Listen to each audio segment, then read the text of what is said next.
Well. It is a beautiful Monday morning. Welcome to the channel. This is Salon's Blog, and I'm welcoming in a very special way. It is a great Monday morning here in Southeast Asia. You are still in your night in Africa, in Europe, and any other part of the continent that you are. It's only Asia that we are in the morning. But I'm welcoming in a very special way. Maybe this should be your good night message or good morning message, whichever way. I am highly excited that you are still with me. Let me hear from you in the comment section. Let me know what you think.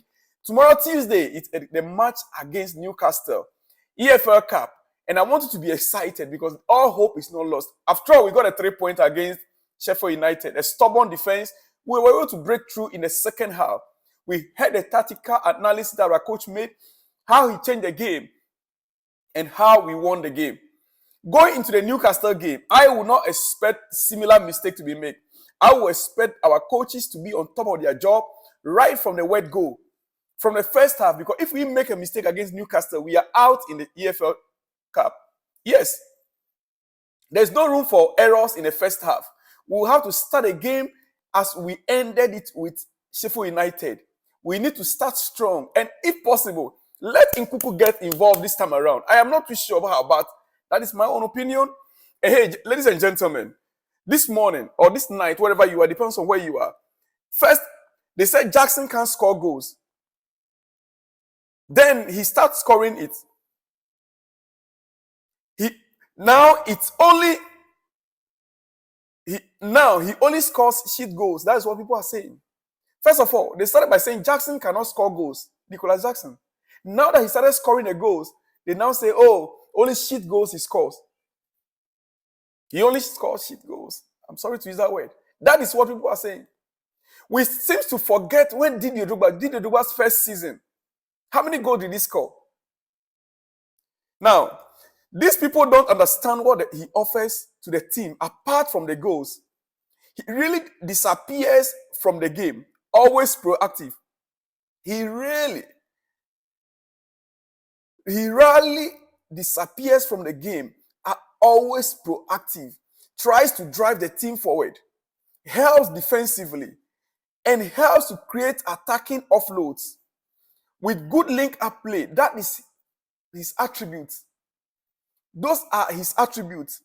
At the moment, his striking, positioning, and box movement are improving, if you watch him carefully. Yet, people chat nonsense about him.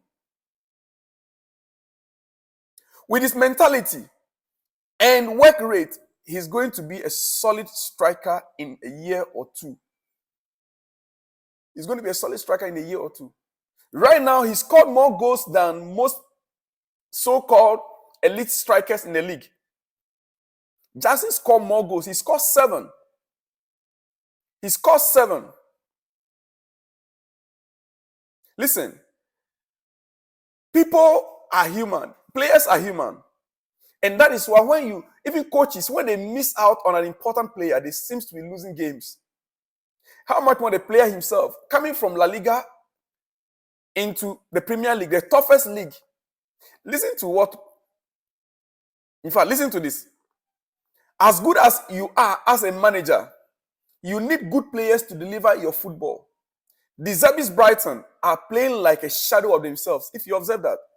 Pep City struggled without Rodri. Arteta lost the league last season because of Saliba's injury. And this was not only Saliba. I think Thomas Partey also. When managers have key players available, they look unstoppable. Football is complex, and managers rely on good players to perform.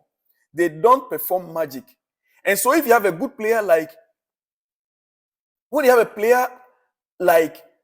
Nicholas Jackson in his first season in the Premier League, and he's giving you 7 goals in as many as about 16 or 18 games, then you should know that you have a player that is in the making.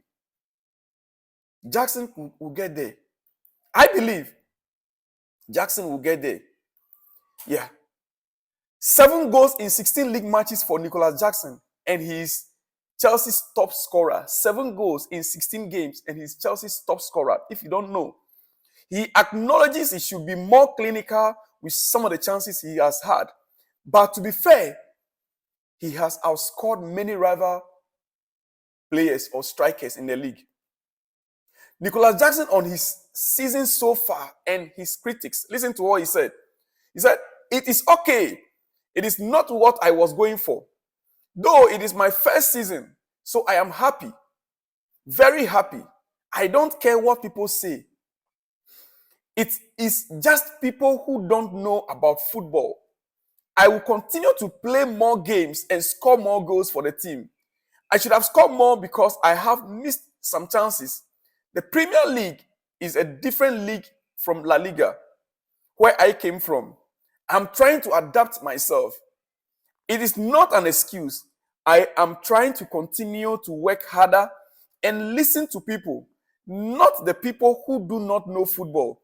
I listen to the coach that knows more football and I try to improve myself." This is what he said by himself. Dear friend, can we give Nicholas Jackson a little break? He scored 7 goals out in 16 games. How many strikers this season?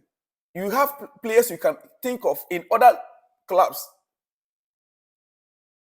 Going to the game against Newcastle, I think this guy has done a great job so far. We need to encourage him. He's still young. He came from a different league and he's now doing his best for Chelsea Football Club. He's doing his best for Chelsea Football Club. He is doing his best for Chelsea Football Club and we must encourage him. Now, moving to other news. I want to tell you what Sheffield United boss Chris Wilder has said after the game. He said, "We limited them to very few chances in the first half. It's just the naivety of our approach in the first 15 minutes of the second half when we went after the ball. We didn't have to get after the ball. The crowd was murmuring a bit. We quickly went from being in the game to being out of the game. Lessons learned from a relatively young and inexperienced group." You see, every coach, once they lose a match, is about young and inexperienced group. Young and inexperienced group. This he said to his fans. Our coach said he changed the tactics in the second half. He said this to his own fans. Our coach also said something contrary to his fans, which is he changed the tactics that favored the team. That was how the goals came in. All right. I brought this up so that you understand something. Go into the Newcastle game. I would like to see Poch change the tactics that will suit the team, play the right players at the rightful positions, get the goals that we needed to win the match. We need the 3 points. We need to go through. The EFL Cup is our best chance of winning a league, winning the cup, a trophy this season. That is what I will expect from him. And before I let you go, finally, this morning or this night, before you go to sleep, FIFA confirmed the Club World Cup in USA will debut for 15 June to 13th July 2025. Clubs confirmed via UEFA Champions League pathway. Man City, Real Madrid, Chelsea, these clubs have already qualified for it. Clubs confirmed via ranking. Bayern Munich, PSG, Inter Milan, Benfica, Porto. 4 more clubs will be confirmed soon. Listen, I will come back to this issue because there's so much we need to talk about on this issue. There's so much. The time, 15 June to 13 July, this is a time for preseason. Preseason, summer preseason. And FIFA has now shifted the Club World Cup to this season. We'll have to discuss this into details in the next episode. I'll see you when you see me, my dear friend. Have a good night, good evening, or good morning. I love you. Shalom and peace.